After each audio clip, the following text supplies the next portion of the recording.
Well, folks, we're in Huanggang City at an International Tourism Expo. We've been hosted by the Mayor, and I've been asked to go through our group and find out how things went. So I'm with Mark Williams, one of the directors of Williams Group, one of our largest South Island hotel companies. Mark, your first visit to Huanggang? Yes, first time here, and thoroughly enjoyed the experience. We've been well looked after, treated like royalty, and it's been really interesting meeting the mayors and all of the VIPs around the area. It's been a fantastic experience so far. Now, you met Q Lexon, the Mayor, and she went out of her way to personally escort you around the Tourism Expo. I've never seen anything like it. She leads a city of 8 million people, and she took you to every exhibition. What did you think of her?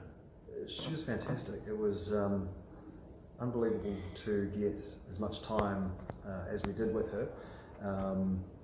As you say, 8 million people, it's twice the size of our country, and she's leading all those people. So obviously a very high-powered woman with a lot on her plate. But as I say again, we were treated like royalty and well looked after by her. And what a lovely, friendly personality. So friendly, unbelievable. From cooperation comes mutual benefit. That's the theme of what we've been doing here. What does it mean to you? Yeah, well, this city seems to align, as you've said, with our core values. And I think there's a lot of benefit as a sister city from a trade point of view, but a tourism point of view as well. And I feel that their tourism product is evolving, but it's spectacular. The nature,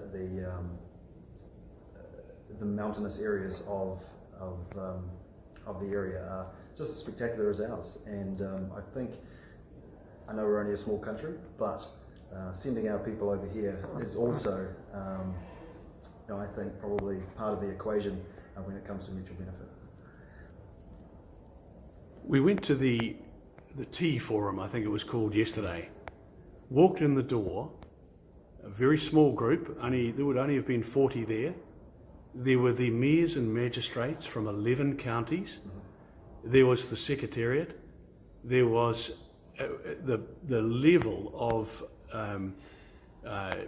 influence in the room was huge. And we were the only Westerners. Do you think we held our own representing Westland, the West Coast and New Zealand? I did, and I was very proud of how we performed in that meeting.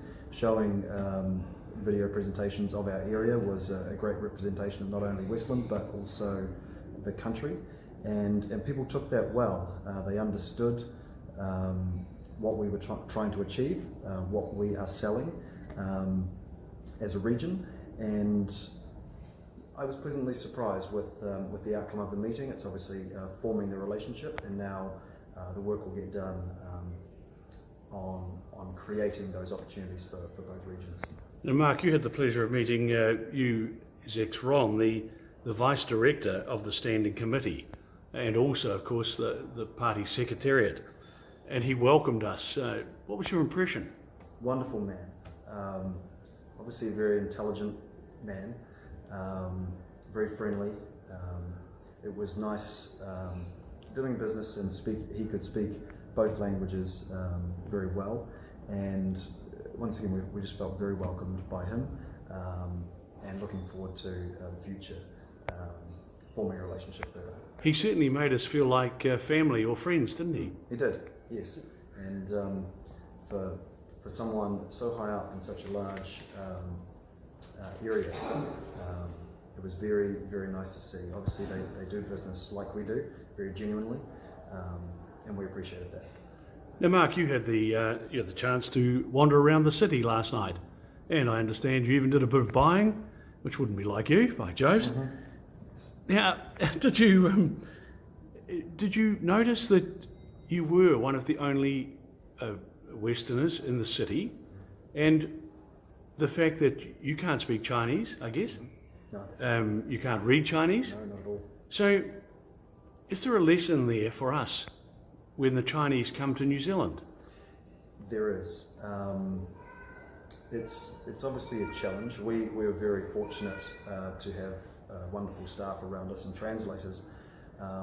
But from a tourism point of view, and our background is hotels and hospitality, for me,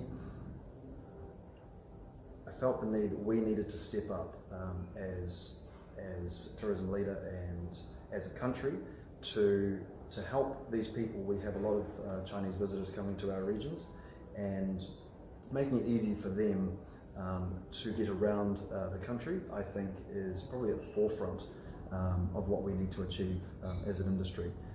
More translated websites, street signs. I think that would be of mutual benefit to both countries. Just simple stuff, isn't it? Simple, really simple. Do you see, Mark, do you see opportunities for our tourism sector, for Williams Hotel Group, for the members of our delegation, in fact for all South Island business? I do. From education and a tourism point of view, I think there's a lot of benefit learning from both cultures. I don't think it's going to be one-sided by any means. I think even though we are a small country, tourism over into China, I think, is an important part of what we need to do. Not just asking for people from China to come to New Zealand. I think it needs to be reciprocal. Mutual benefit. Now, the Mayor has asked specifically that I convey to her how I found the staff that she provided for us, the likes of Bonnie, the interpreters, and I said that I would ask each member of the delegation how they found these people. Mark, how did you find them? The staff, the volunteers, the students, the translators were all incredibly helpful and extremely professional. Being that a lot of them were studying business English and were fairly new to it, I thought it was fantastic. It was upskilling them, but it was also giving a great benefit to us as well. And I can't thank them, and I can't thank the Mayor enough. They were fantastic. Well, Mark, final chance, a message to the Mayor. Just like to say thank you very much for welcoming us and hosting us in your beautiful city. We look forward to coming back, and we look forward to welcoming you in our home, Westland. Thank you. Thank you, Mark. And for those watching, this is Mark Williams, Director of Williams Group of Hotels, very prominent in the South Island of New Zealand. Thank you. Thank you, Bruce.